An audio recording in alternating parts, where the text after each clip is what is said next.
Money is the visible sign of a universal force, and this force, in its manifestation on earth, works on the vital and physical planes and is indispensable to the fullness of the outer life. In its origin and its true action, it belongs to the divine. But, like other powers of the divine, it is delegated here, and in the ignorance of the lower nature can be usurped for the uses of the ego or held by Asuric influences and perverted to their purpose. This is indeed one of the three forces: power, wealth, sex, that have the strongest attraction for the human ego and the asura, and are most generally misheld and misused by those who retain them. The seekers or keepers of wealth are more often possessed rather than its possessors. Few escape entirely a certain distorting influence stamped on it by its long seizure and perversion by the asura. For this reason, most spiritual disciplines insist on a complete self-control, detachment, and renunciation of all bondage to wealth and of all personal and egoistic desire for its possession. Some even put a ban on money and riches and proclaim poverty and bareness of life as the only spiritual condition. But this is an error. It leaves the power in the hands of the hostile forces. To reconquer it for the divine to whom it belongs, and use it divinely for the divine life, is the supramental way for the sadhaka. You must neither turn with an ascetic shrinking from the money power, the means it gives, and the objects it brings, nor cherish a rajasic attachment to them, or a spirit of enslaving self-indulgence in their gratifications. Regard wealth simply as a power to be won back for the mother and placed at her service. All wealth belongs to the divine, and those who hold it are trustees, not possessors. It is with them today. Tomorrow it may be elsewhere. All depends on the way they discharge their trust while it is with them, in what spirit, with what consciousness, in their use of it, to what purpose.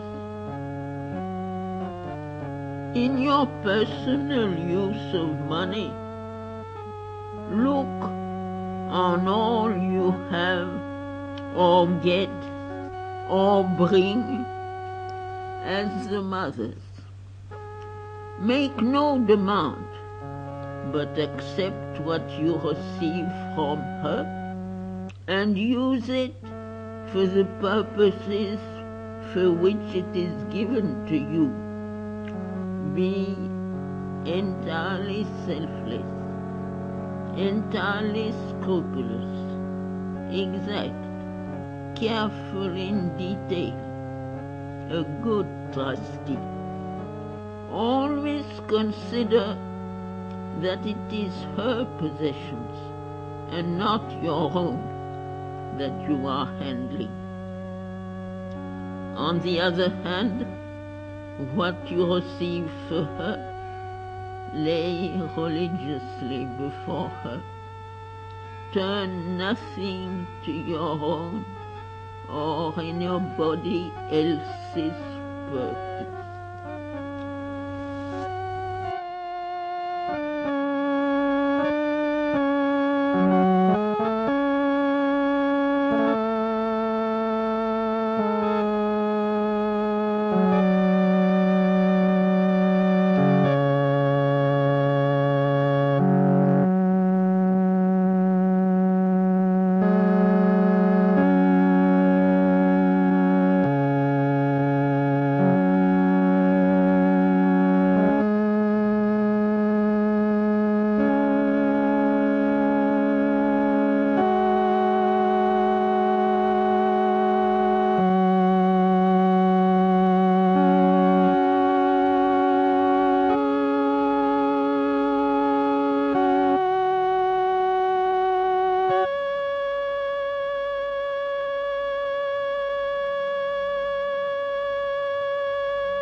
Do not look up to men because of their riches, or allow yourself to be impressed by the show, the power, or the influence. When you ask for the mother, you must feel that it is she who is demanding through you a very little of what belongs to her, and the man from whom you ask will be judged by his response. If you are free from the money taint, but without any ascetic withdrawal, you will have a greater power to command the money for the divine work. Equality of mind, absence of demand, and the full dedication of all you possess and receive, and all your power of acquisition to the divine Shakti and her work are the signs of this freedom. Any perturbation of mind with regard to money and its use, any claim, any grudging, is a sure index of some imperfection or bondage. The ideal sadhaka in this kind is one who, if required to live poorly, can so live, and no sense of want will affect him or interfere with the full inner plane of the divine consciousness, and if he is required to live richly, can so live, and never for a moment fall into desire or attachment to his wealth or to the things that he uses, or servitude to self-indulgence, or a weak bondage to the habits that the possession of riches creates. The divine will is all for him, and the divine Ananda. In the supramental creation, the money force has to be restored to the divine power and used for a true and beautiful and harmonious equipment and ordering of a new divinized vital and physical existence in whatever way the Divine Mother herself decides in her creative vision. But first, it must be conquered back for her, and those will be strongest for the conquest who are in this part of their nature strong and large and free from ego and surrendered without any claim or withholding or hesitation, pure and powerful channels for the supreme puissance.